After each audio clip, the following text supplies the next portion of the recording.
Hello friends, this is शाद गोयल और आज का हमारा लेक्चर है प्रेसिपिटेशन। बेसिकली ये प्रेसिपिटेशन मेरा जो टॉपिक है वो मेरा हाइड्रोलॉजी का है।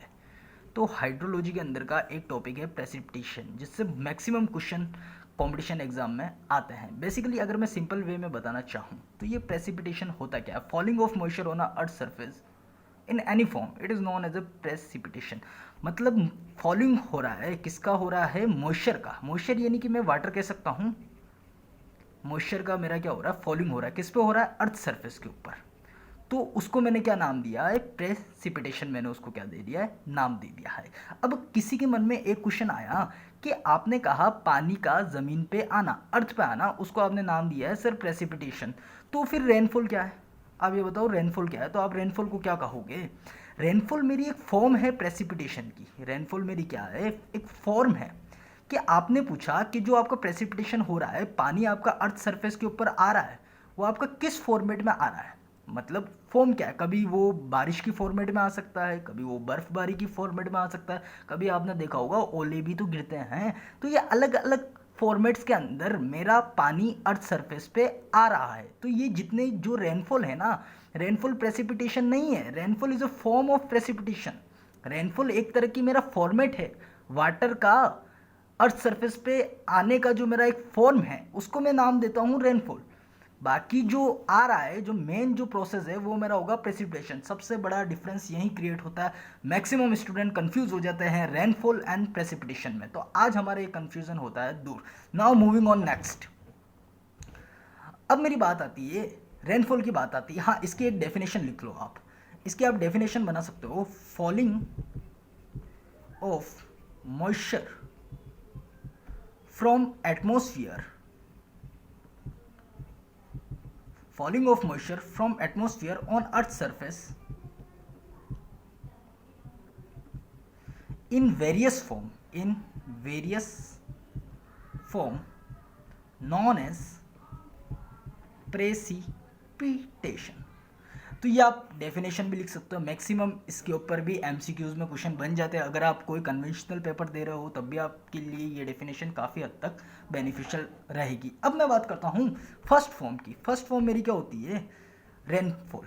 फर्स्ट मेरी फॉर्म क्या होती है? रेनफॉल। रेनफॉल होता क्या है? फॉलिंग। रेनफॉल मेरा क्या होता है? Falling of moisture. क्या हो रहा है आपका? Falling of water. वाटर के लो, मॉइस्चर के लो, बात एक ही है, ऑन अर्थ। क्योंकि प्रेसिपिटेशन की फॉर्म है तो ये नहीं कि कुल भी मिला के पानी तुक को तो ज़मीन पे आना ही पड़ेगा। अब वो किस फॉर्मेट में आ रहा है? वाटर ड्रॉपलेट की फॉर्मेट में, बूंद की। इंग्लिश में मैं कहूँगा वाटर ड्रॉपलेट, हिंदी में मैं कहूँगा बूंदों की, पानी की बूंदों की फॉर्मेट में मेरा क्या हो रहा है? प्रेसिपिटेशन हो रहा है। तो उसको मैंने नाम दिया सर ये आपकी रेनफॉल हो रही है। अब इन जो वाटर ड्रॉपलेट का जो मेरा साइज होता है, मैक्सिमम इस साइज के ऊपर क्वेश्चन आता है, वो साइज होता है मेरा 0.5 mm टू 6 mm। पूछा जाएगा जो आपकी रेनफॉल की जो वाटर ड्रॉपलेट्स है उसका साइज क्या है, तो आपको एक ही आंसर देना सर 0.5 mm टू 6 mm। अब इस रेनफॉल को मैं मेजर्ड किससे करता हूँ?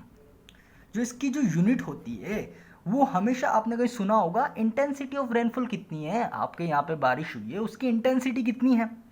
आप सब बताओ रेनफॉल कितनी हुई है। तो बात आती है इंटेंसिटी ऑफ रेनफॉल। क्या होती है? Intensity of rainfall.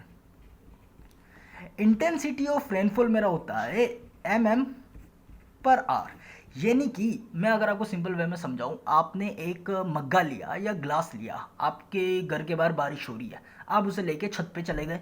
छत पे आपने उस मग्गे को रख दिया। 1 घंटे के लिए आपने उस मग्गे को छत पे रखा। आपने टाइम नोट कर दिया, 3 बजे आपने रखा और 4 बजे आपने उस मग्गे को उठा लिया।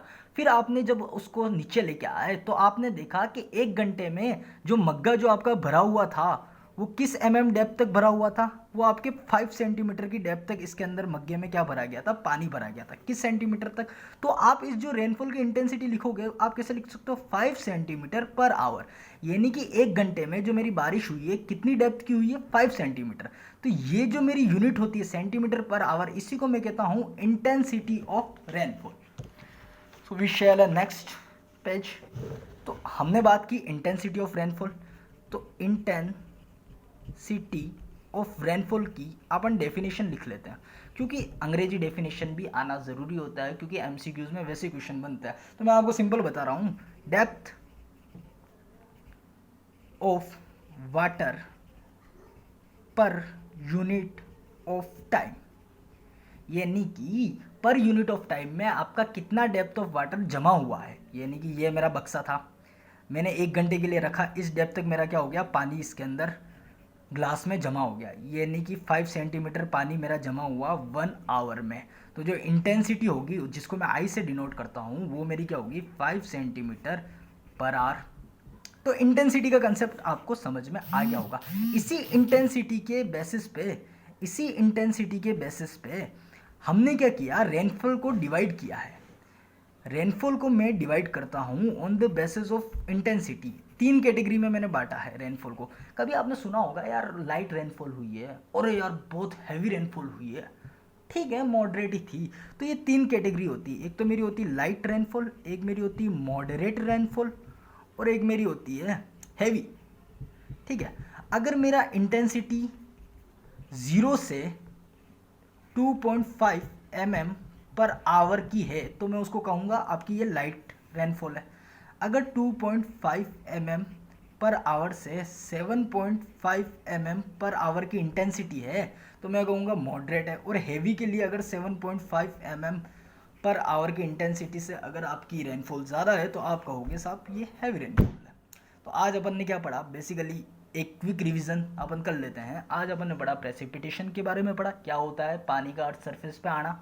फिर हमने पूछा कि उसकी फॉर्म्स कौन सी होती है, उसमें अपन ने एक फॉर्म की बात की जो कि रेनफॉल होती है, ठीक है। Rainfall is a falling of moisture in a format of water droplets, यानी कि पानी की बूंदों की फॉर्म में अगर मेरा मॉइस्चर अर्थ सरफेस पे आता है, पानी अगर मेरा अर्थ सरफेस पे आता है तो उसको मैंने एक नाम दिया रेनफॉल। रेनफॉल की इंटेंसिटी के बारे में बात किया अपन ने कि इंटेंसिटी अपन कैसे निकालते हैं, कैसे यूज़ होता है। फिर हमने टाइप्स ऑफ रेनफॉल्स की बात की, लाइट रेनफॉल होती है, मॉडरेट रेनफॉल होती है और हैवी रेनफॉल। अब एक क्वेश्चन और बनता है, ये जो आप इंटेंसिटी है यानी कि ये जो आई जो आपके आधार पर आपने इनको डिवाइड किया है, इस आई को आप मेजर्ड कैसे करता हूँ, इसको मैं मेजर करता हूँ with the help of rain gauge. किसकी हेल्प से मैं मेजर करता हूँ, एक रेन गेज नाम का एक डिवाइस होता है जो कि मेरी इंटेंसिटी ऑफ रेनफॉल को मेजरमेंट करता है। बड़े बच्चों का ये क्वेश्चन आता है कि रेन गेज तो रेनफॉल को मेजर करता है, नहीं करता है।